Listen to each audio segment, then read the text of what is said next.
हम आह भी करते हैं तो हो जाते हैं बदनाम। हम आह भी करते हैं तो हो जाते हैं बदनाम। वो कत्ल भी करते हैं तो चर्चा नहीं होता। सलाम, नमस्ते, सत श्री अकाल। मैं हूं आपके साथ हर्षिता मिश्रा और आप देख रहे हैं टाइम्स मेल। इस वक्त पूरे देश में मुसलमानों के कंधे पर लोकतंत्र बचाने का जिम्मा थमा दिया गया है। वोटिंग के दौरान मुसलमान लट भी खा रहा है।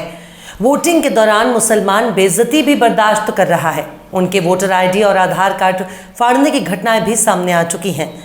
मोदी जी खुले मंच से मुसलमानों को निशाना भी बना रहे हैं, पर टोपी वाली कौम ने पता नहीं कौन सा सुराह पढ़ लिया है, पता नहीं कौन सी आयत को याद कर लिया है, जिसकी वजह से मोदी जी के तमाम हथकंडे एक वोटर के तौर पर मुसलमानों के हौसले पस्त नहीं होने दे रहे हैं। कड़ी धूप में वोट देने के लिए लाइन लगा रहा है, पुलिस की लठ खा रहा है। सब कुछ देखने सुनने के बाद और समझने के लिए मुस्लिम वोटर बहुत ही सब्र और तहम्मुल से काम ले रहा है। शायद उसे 4 जून का इंतजार है, जिसके बाद हालात बदलने की उम्मीद है और मुसलमानों को सब्र का फल मीठा होने की उम्मीद है। पर हमारे मोदी जी बहुत हताश नजर आ रहे हैं। बीजेपी भी एक ही टेप रिकॉर्डर बीते 10 साल से बचा रही है, लेकिन सबसे ज़्यादा बुरे दौर से शायद हमारे परम प्रतापी प्रधानमंत्री गुजर रहे हैं। हमारे मोदी जी जहरीले भाषणों का असर न तो हिंदुओं पर हो रहा है और ना ही मुसलमानों पर। जिस तरह के सांप्रदायिक भाषण मोदी जी खुले मंच से दे रहे हैं, उस भाषण का हिंदुओं और मुसलमानों पर कोई असर नहीं हो रहा। ये भी हो सकता है कि हिंदुओं और मुसलमानों को पहले से ही इस बात की जानकारी रही हो। मोदी हिंदू और मुसलमान करने वाले हैं। शायद उनके भाषणों के फेल होने का यही मतलब निकाला जा सकता है कि अब हिंदू और मुसलमान कंधे से कंधा मिलाकर मोदी जी को नजरअंदाज करने लगे हैं। अब मोदी जी ने अपने तरकश से पुराने वाला तीर निकालना शुरू कर दिया है। कमान में पुराना वाला तीर भर चुके हैं और अब दे दनादन पुराना वाला तीर दाग रहे हैं, जो उनके लिए हर दौर में कारगर साबित होता है। वो अब सिर्फ अपने भाषणों के जरिए सांप्रदायिक तीर दागने लगे हैं। हमारे मोदी जी अपने हर बयान में बिना हिंदू मुस्लिम की कोई बात ही नहीं कर रहे हैं। शायद ऐसा माहौल गर्म करने के लिए किया जा रहा हो, क्योंकि तीसरे चरण के मतदान के बाद बीजेपी बहुत हताश नजर आ रही है। उसके सामने कोई मुद्दा बचा ही नहीं है कि वो अपने किसी कारनामे का हवाला देकर जनता से वोट मांग सके। राम मंदिर का मामला भी पुराना हो चुका है, चूँकि उसे सुप्रीम कोर्ट के निर्देश पर बनाया गया। फिर राम मंदिर बनाने का खिताब बीजेपी अपने सर माथे पर लगा रही है। पर हिंदू मुस्लिम का तड़का लगाकर मोदी माहौल में गर्मी लाने की कोशिश कर रहे हैं, पर कुदरत की गर्मी के आने से मोदी जी के भाषणों की गर्मी फेल नजर आ रही है। उस पर जनता अपने बुनियादी मुद्दों की बात कर रही है और विपक्ष जनता के मुद्दों को कुरेद रही है, जिसके जख्म का सारा ठीकरा हमारे मोदी जी के सिर माथे पर फोड़ा जा रहा है। बात भी बिल्कुल सही। मोदी जी अपने तमाम वादों को भूल चुके हैं, अपने पुराने वादों को याद ही नहीं करना चाहते। शायद इसलिए उसके पास हिंदू मुस्लिम का जिक्र करने के अलावा कोई शब्द नहीं बचा। कल तक हम लोग पाकिस्तान का जिक्र कर रहे थे, वो भी हमारे मोदी ने कर लिया।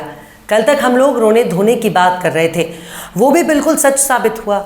हमारे मोदी जी ने न्यूज़ चैनल पर भावुक होते देखा गया। एक बड़े आतंकी हमला होने का अंदेशा सत्यपाल मलिक पहले ही लगा चुके हैं। उस हमले की खबर भी मीडिया में आए कई दिन गुजर गए। अब बालाकोट जैसा सर्जिकल स्ट्राइक ही करना बाकी रह गया, वो भी आज नहीं तो कल हो ही जाएगा। लेकिन हिंदू मुस्लिम करने के लिए हमारे मोदी जी को क्यों मजबूर होना पड़ रहा है? क्योंकि हमारे मोदी जी ने माहौल को गर्म करने के लिए ऐसा बयान दे दिया जो पूरी तरह से न सिर्फ सांप्रदायिक है बल्कि जहरीला भी है। उन्होंने अपनी रैली में कह दिया है कि अगर कांग्रेस आती है तो राम मंदिर में बाबरी मस्जिद का ताला देगी। वो सीधे कह रहे हैं कि मोदी को 400 सीटें चाहिए ताकि कांग्रेस अयोध्या में राम मंदिर पर बाबरी का ताला ना लगा सके। मोदी को 400 सीटें चाहिए ताकि कांग्रेस अयोध्या में राम मंदिर पर बाबरी ताला ना लगा दे। पर हमारे मोदी जी की घबराहट का अंदाजा इसी से लगाया जा सकता है कि वो कह रहे हैं कि एक तरफ वो रामराज ला रहे हैं और दूसरी तरफ कांग्रेस गठबंधन सिर्फ और सिर्फ वोट जिहाद कर रहे हैं। पर मोदी जी की बात यहीं पर खत्म नहीं होती। वो यहाँ तक कह रहे हैं कि इस बार अगर उनकी सरकार नहीं बनती, इस बार अगर कांग्रेस सत्ता में आ गई तो इंडियन क्रिकेट टीम में भी अल्पसंख्यकों को प्राथमिकता देने लगेगी। वो कहते हैं कि अगर कांग्रेस गई तो खेल में भी कांग्रेस धर्म के आधार पर तय करेगी कि कौन रहेगा और कौन नहीं रहेगा। मतलब हमारे मोदी हिंदू मुसलमान करने के लिए मजबूर हो चुके हैं। पर सवाल है कि वो ऐसा क्यों कर रहे हैं? क्या बगैर हिंदू मुसलमान किए वो भाषण नहीं दे सकते? क्या मोदी जी को एहसास हो चुका है कि देश की बहुसंख्यक हिंदू आबादी उनको वोट ही नहीं देगी? क्या देश का हिंदू मतदाता मोदी जी से छिटक रहा है? क्या देश का हिंदू ही अब मोदी जी को देखना नहीं चाहता? क्या देश का हिंदू ही मोदी और बीजेपी को नापसंद करने लगा है? अब मोदी जी के पास एक और विकल्प है जिसे उन्हें आज नहीं तो कल आजमाना चाहिए। अगर देश का हिंदू वोटर मोदी जी के खिलाफ नजर आ रहा है तो कल को मोदी जी आरएसएस का फेल हो चुका नारा मंच से दोहराने के लिए मजबूर हो सकते हैं। शायद अब ये भी कहना शुरू कर दें कि अगर कांग्रेस की सरकार बनती है तो देश का हिंदू खतरे में आ जाएगा। शायद मोदी अब ये भी कहना शुरू कर दें कि भारत में रहना है तो जय श्री राम कहना होगा। शायद मोदी जी ये भी कहना शुरू कर दें कि मोदी की सरकार नहीं बनी तो देश का हिंदू खतरे में आ जाएगा। और इसके साथ ही मोदी जी ये भी कहना शुरू कर देंगे कि कांग्रेस अगर सत्ता में आई तो एक मुसलमान को भारत का प्रधानमंत्री बना देगी। ऐसा हम सिर्फ दावा नहीं कर रहे हैं, हो भी सकता है और नहीं भी। पर यहाँ पर यही सवाल बार बार दिमाग में खटक रहा है कि हमारे प्रधानमंत्री को क्या इसका आभास हो चुका है कि देश का सबसे बड़ा मतदाता उनके खिलाफ बिगुल बजा चुका है? शायद हमारे मोदी जी चुनाव की रेस में पिछड़ रहे हैं, जो उनको बार बार सांप्रदायिक बयान देने पर मजबूर होना पड़ रहा है। मोदी जी बार बार मुस्लिम मुस्लिम कर रहे हैं। वो मुसलमानों का खौफ दिखाकर हिंदुओं को एकजुट होने का संदेश दे रहे हैं। शायद अब हमारे मोदी बाबू के पास मुस्लिम तीर के अलावा कोई तरकश में कोई तीर नहीं बचा। पर अफसोस, मुसलमान नाम का तीर दागने के बाद भी शायद मोदी जी का तीर निशाने पर नहीं लग रहा, क्योंकि वोटर उनको नाराज नजर आ रहा है। पहले चरण में उन्होंने इंडिया अलायंस के खिलाफ बयान दिया। अब चूंकि इंडिया अलायंस उनके खिलाफ लड़ रहा है, उनकी कड़ी टक्कर दे रहा है, तो माना जा सकता है कि मोदी जी इंडिया अलायंस के खिलाफ बयान देंगे। पर मंगलसूत्र से शुरू होने के बाद, प्रॉपर्टी मुसलमानों में बांटने के बाद, राम मंदिर पर बाबरी का ताला लगाने के बाद, खेलकूद में सांप्रदायिक एजेंडा घुसाने के बाद अब मोदी जी के पास क्या बचा?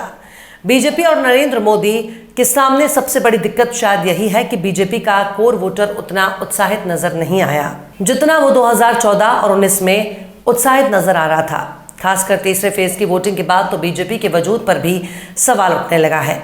मोदी जी अपने सांप्रदायिक और डरावने बयानों के जरिए जिस वोटर को पोलिंग बूथ तक खींच कर लाना चाहते हैं, शायद वो मोदी जी के लिए अब अपना सब कुछ लुटाने के लिए तैयार नहीं हो रहा।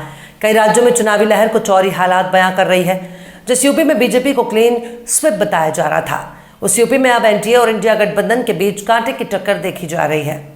महाराष्ट्र में भी बीजेपी फंस चुकी है। पिछली बार जब बीजेपी 41 सीट लेकर आई थी, अब शायद 10 से 15 सीट पर ही दम तोड़ दे।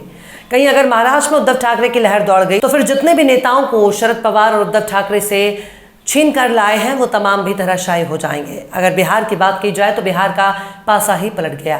नीतीश कुमार और बीजेपी में खटपट की सुगबुगाहट भी सुनने को मिल रही है। हो सकता है एक बार नीतीश बाबू की अंतरात्मा जाग जाए, फिर तेजस्वी के साथ मिलकर मोदी जी के खिलाफ ही बड़ा खेल कर दे।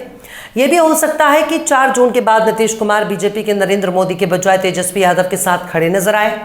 मतलब बिहार में कुछ भी हो सकता है। वहीं दूसरी तरफ जहां पर बीजेपी की सरकार पहले ही चल रही है, उन राज्यों में भी बीजेपी की हालत पंचर हो चुकी है। हरियाणा की भाजपा सरकार अल्पमत में आ गई है क्योंकि वहां 3 निर्दलीय विधायकों ने अपना समर्थन वापस ले लिया। ऐसा भी हो सकता है कि हरियाणा की सरकार 4 जून से पहले गिर जाए। इसी तरह से बंगाल में हालात बीजेपी के खिलाफ ही नजर आ रहे हैं। जिस संदेश खाली का जिक्र करके बीजेपी बेटी बचाओ का नारा दे रही है, उसे बीजेपी के लिए कर्नाटक का रेवन्ना रेप कांड बयान मुद्दा बन चुका है, जो देश से दूर जर्मनी में जाकर बैठा हुआ है। मणिपुर का बीजेपी नाम नहीं लेना चाहती। कश्मीर में चुनाव लड़ने से भाग रही है। दिल्ली में कांग्रेस के साथ आम आदमी पार्टी भी कंधे से कंधा मिलाकर खड़ी है। दिल्ली में बकायदा रिंकिया के पापा को चुनौती देने के लिए कन्हैया कुमार को इंडिया अलायंस ने खड़ा कर दिया। पंजाब में भी बीजेपी का बंटाधार हो सकता है क्योंकि वहां किसानों का आंदोलन बीजेपी को आगे नहीं बढ़ने देगा। किसान बीजेपी और नरेंद्र मोदी पर वादा खिलाफी का इल्जाम लगा रहा है। इसके बावजूद भी अगर हिमाचल उत्तराखंड में बीजेपी को थोड़ा बहुत फायदा होता भी है तो दक्षिण में बीजेपी बिल्कुल साफ है। वहां तो बीजेपी नाम लेने वाला कोई शायद ना बचे। इसलिए बीजेपी और मोदी जी को हिंदी भाषी इलाकों के ही वोटर थोड़ा बहुत भरोसा करना होगा। पर मोदी जी का सबसे जहरीला तीर दागे जाने के बाद भी वो तबका क्यों नहीं जवाब दे रहा जिसका नाम लेकर मोदी जी हिंदुओं को भड़का रहे हैं। हमारा कहने का मतलब है कि पोलिंग बूथ में पुलिस की लाठी खाने के बाद भी मुसलमान बर्दाश्त क्यों कर रहा है? क्योंकि उसे इस देश की लोकतांत्रिक सिस्टम पर भरोसा है और वो शायद 4 जून का इंतजार कर रहा है। उसे भी शायद उम्मीद है कि चाहे जितना भी लाठी डंडा खाना है खा लिया जाए, जितना भी अपमान सहना है सह लिया जाए, क्योंकि 4 जून के बाद ऐसा नहीं होगा। और इसी के साथ हिंदू भी खामोश है, क्योंकि उसे भी मालूम है कि मोदी जी हार की बौखलाहट से अनाप शनाप बक रहे हैं। हिंदू भी इस बात को समझ रहा है कि उनके जज्बात को भड़काने की पुरजोर कोशिश हमारे मोदी जी कर रहे हैं ताकि उनको चुनावी फायदा मिल सके। बहरहाल चलते चलते आखिर में शम्स मिनाई ने भी क्या खूब फरमाया है, सब कुछ है अपने देश में रोटी नहीं तो क्या, सब कुछ है अपने देश में रोटी नहीं तो क्या, वादा लपेट लो जो लंगोटी नहीं तो क्या। फिलहाल इस खबर में बस इतना ही। इस खबर को आप हमारे साथी शम्स तबरेज़ की कलम से सुन रहे थे। आपको कैसा लगा कमेंट बॉक्स में ज़रूर बताइएगा। वीडियो पसंद आए तो लाइक करें। हमारे वीडियो को डाउनलोड करके सोशल मीडिया पर अपलोड करने पर यूट्यूब और फेसबुक आपको ऑटोमेटिक कॉपीराइट स्ट्राइक भेजकर यूट्यूब चैनल और फेसबुक को बंद कर सकता है। इसलिए वीडियो पसंद आए तो यूट्यूब के वीडियो लिंक को फेसबुक, ट्विटर, व्हाट्सएप पर अपने रिश्तेदार, यार दोस्तों को भी शेयर करें। और बेबाक, निष्पक्ष, स्वतंत्र पत्रकारिता को सपोर्ट करने के लिए आप हमारे चैनल टाइम्स मेल को जरूर से सब्सक्राइब करें। और हाँ, बेल आइकन की घंटी वाली बटन भी आप जरूर से दबा दें ताकि आपको हमारे आने वाले नए वीडियो की नोटिफिकेशन फौरन ही मिल जाए। फिर मिलता है किसी और वीडियो में एक नई खबर के साथ। हर्षिता मिश्रा को दीजिए इजाजत। जय हिंद।